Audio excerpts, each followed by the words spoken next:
Today, the Judiciary Committee turns its attention to a problem Iowa farmers talk to me about at the kitchen table and at the local co-op.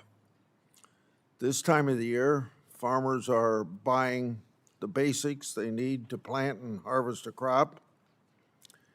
These farmers don't feel like they have a real choice, let alone a fair price. America's farmers are the most productive in the world. They take the risk, put in the work, and feed the United States and much of the world, but they also operate on thin profit margins if they have a profit. If input costs go up or switching suppliers is too hard, that pinch is felt by every farmer, family, and consumer in the world. Farmers across the country are shouldering significant higher input costs, particularly for seed and fertilizer. According to the USDA's agricultural price reports, the price indexes farmers pay for these categories were notably higher in January 2025 than at the start of 2021. This was obviously due in part to the record high inflation that took place during the last 4 years. Rising input prices squeeze already thin margins, especially when combined with volatile commodity markets, higher borrowing costs, and weather risk.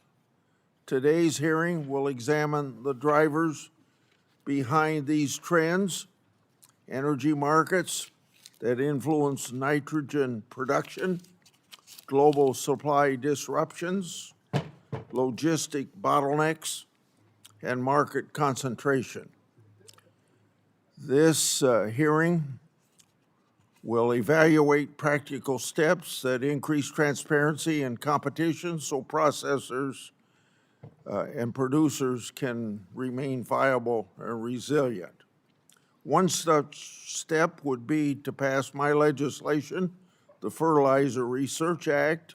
The bill would require the Department of Agriculture to do a comprehensive study on fertilizer industry to shed light on the reason farmers are paying so much for fertilizer. The department would be required to give recommendations on further regular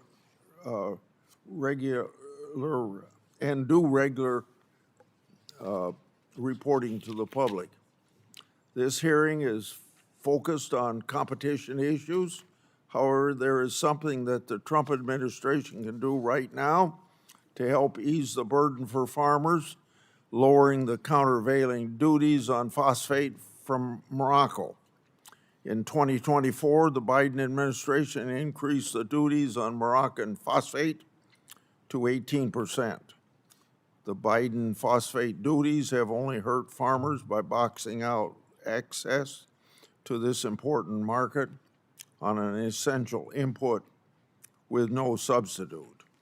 I'm calling on the Trump administration to help American farmers and get rid of that phosphate duty. Over the last 20 years, a few big companies have bought up many of the smaller seed and chemical businesses. Those same companies now sell not just the seeds, but also the pesticides and digital farming tools that tell farmers what to plant and when. Because all these products and data systems are tied together, it's hard for farmers to switch to a different brand. Their data and recommendations are locked in to one company's system. On the fertilizer side, global energy and trade shocks hit prices fast. Regional markets, those prices can be slow to fall.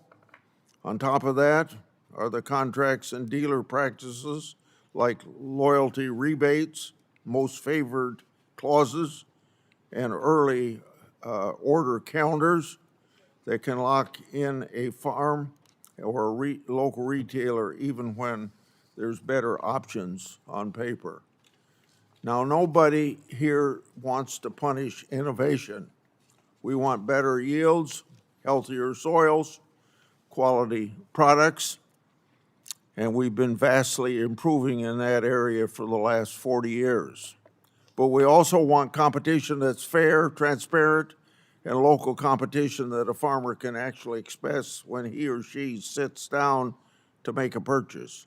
Competition law is about making sure the rules don't give a few players the power to decide what everyone else pays and which choices are even available. This hearing focuses on problems and workable solutions. First, transparency. Farmers deserve to know the effective price that they're paying, including how rebates and clawbacks really work and whether wholesale fertilizer declines are being passed through in a timely way. Second, portability.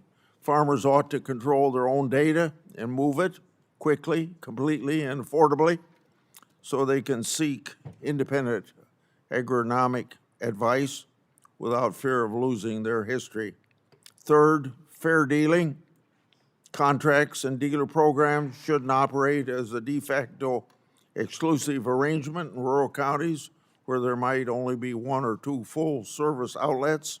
And fourth, accountability. When mergers don't deliver what was promised on paper, agencies should look back and fix it. I represent Iowa, so I'm thinking about anhydrous ammonia logistics, early season timing, and the reality that a lost multi-line dealer can mean a long drive and fewer options.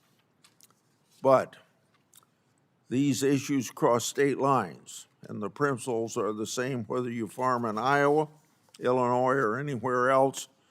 More sunlight, more choice, less fine print, level playing fields. I appreciate Senator Durbin's partnership in setting this constructive bipartisan tone today. We'll hear from farmers, producers, and industry experts. My goal is pretty simple. Identify practical steps, legislative and regulatory, that respect innovation and property rights, but restore real on-the-ground competition.